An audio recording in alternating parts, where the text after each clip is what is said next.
आज आपण अगदी सोप्या पद्धतीने कमी साहित्यात आणि झटपट पद्धतीने होणारा अगदी परफेक्ट बेकरीसारखा केक बनवण्यासाठी सर्वात आधी एका भांड्यामध्ये अर्धा कप दूध, 1/4 कप तेल, 1 कप पिठी साखर, आवडीनुसार इसेन्स घालून त्याला व्यवस्थित मिक्स करून घेतले. त्यानंतर 1.5 कप मैदा घालून त्याला व्यवस्थित मिक्स करून घ्या.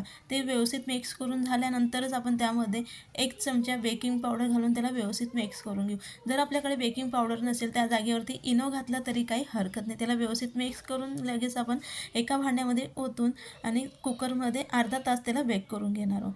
तर अर्धा तासानंतर बघू शकाल मंद गॅसवरती आपण अर्धा तास अगदी छान असं बेक करून घेतलं आहे. अगदी परफेक्ट असा आपला केक हा तयार झाला आहे. थोड्या वेळानंतर आता आपण भांड्यामधनं याला काढून घेऊया. अगदी छान जाळीदार सॉफ्ट असा आपला केक हा तयार आहे. व्हिडिओ आवडला असेल तर नक्की लाईक करा.